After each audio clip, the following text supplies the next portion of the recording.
I've spent decades working closely with older adults, especially in situations where mobility begins to change. I've seen how quickly simple daily movements can become more difficult when the legs lose strength.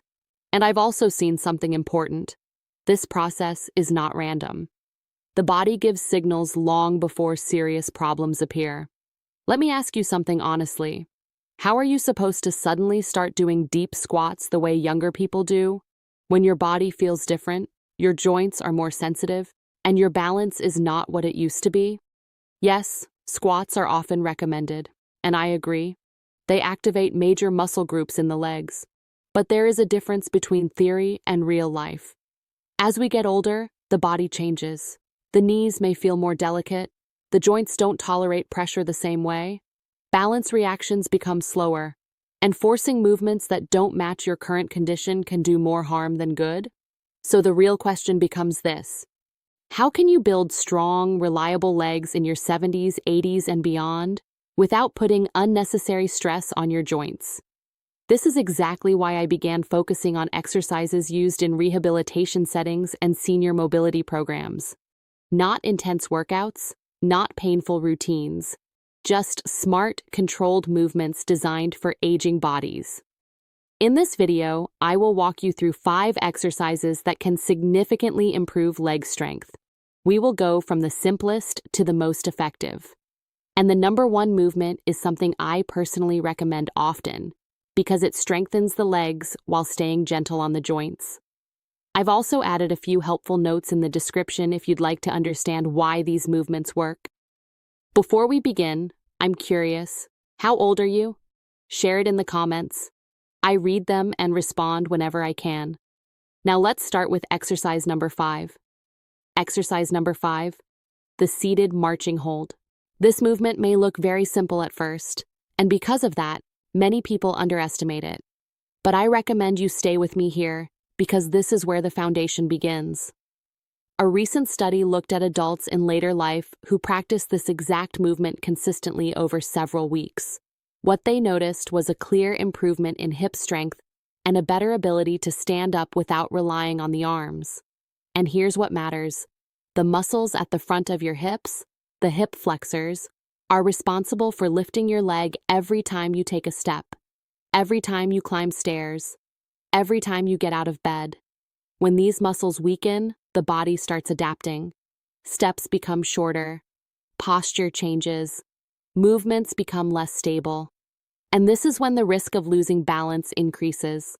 So strengthening this area is one of the most practical things you can do. Here is how to perform the movement. Sit on a stable chair with your feet flat on the floor. Keep your back naturally straight, not stiff, just comfortable and aligned. Now slowly lift one knee toward your chest. Move with control, as if you are marching in slow motion. When your thigh is as high as feels comfortable, pause and hold for 5 seconds. You should feel gentle engagement in the front of your hip.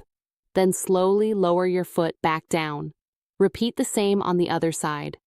That's 1 repetition. Aim for 10 repetitions on each side. For best results, I recommend doing this twice a day, once in the morning and once later in the day. This helps your body activate the muscles early and reinforce the pattern later. As it becomes easier, you can gradually increase the hold time. The key is not speed. The key is control. Now let's move to exercise number 4, the wall-supported heel raise. This movement focuses on your calf muscles, and this is an area many people overlook. But these muscles play a crucial role in everyday movement. They help you push off the ground when walking. They absorb impact, and they stabilize your ankles when you step on uneven surfaces. When the calves are weak, walking can feel less secure. Small obstacles can feel more challenging, and confidence in movement decreases. Here's how to do it. Stand facing a wall, about an arm's length away. Place your hands lightly against the wall for balance. Keep your feet hip-width apart. Now slowly rise onto your toes, lifting your heels off the ground as high as you comfortably can. At the top, pause for about 3 seconds.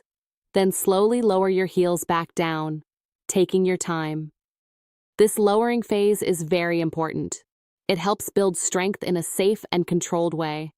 Aim for 12 to 15 repetitions. Do 3 sets, resting briefly between each. As you get stronger, you can try doing the movement on one leg at a time. I recommend doing this exercise 3 times per week, allowing your body time to recover in between. Now we move to exercise number 3. Exercise number 3, the sit to stand with pause. This is one of the most practical movements you can train because it directly relates to everyday life. But the pause is what makes it effective. Sit on a sturdy chair without using armrests. Cross your arms over your chest. Place your feet flat on the floor, about shoulder width apart. Now lean slightly forward and begin to stand up. When you reach the halfway point, pause for a few seconds. This is where your muscles are working the most. Then continue standing all the way up, pause briefly, and slowly sit back down with control. Do 8 repetitions, rest, and repeat for a second set. If holding the pause feels difficult at first, start with a shorter pause and gradually increase it. This movement helps strengthen the thighs and supports better control when sitting and standing, something we all do many times every day. Now let's continue with exercise number 2. Exercise number 2, the side-lying leg lift with hold. This movement targets a muscle on the outside of your hip that plays a key role in balance. Most people are not aware of it, but it helps keep your body stable when you are standing on one leg, which happens every time you walk. Here's how to do it. Lie on your side on a firm surface. Keep your legs straight and stacked. Slowly lift your top leg upward about a foot or so. Move with control. Hold at the top for 5 seconds, then slowly lower it back down. Do 10 repetitions, then switch sides. The most important detail here is alignment. Try to keep your body stable and avoid rolling backward as you lift the leg. This ensures the correct muscles are doing the work. You can do this exercise 4 times per week. And now we arrive at the most important movement. Exercise number 1, the chair-supported single-leg balance tap. This is one of the most effective exercises because it combines strength, balance, and coordination all at once. And this is exactly how we move in real life. Stand behind a chair and lightly hold it for support. Shift your weight onto one leg. Lift the other foot slightly off the ground. Now gently tap that foot forward. Return to center, then to the side, return, and then behind you, and return. That completes one cycle. Your standing leg is doing all the work, stabilizing, adjusting, and supporting your balance. Do 5 cycles on one leg, then switch. Move slowly and with control. This allows your body to fully engage the muscles. For best results, practice this movement regularly throughout the week. As you feel more confident, reduce how much you rely on the chair. These 5 exercises don't require a gym. They don't require complicated equipment. And they don't force your body into uncomfortable positions. They meet you where you are.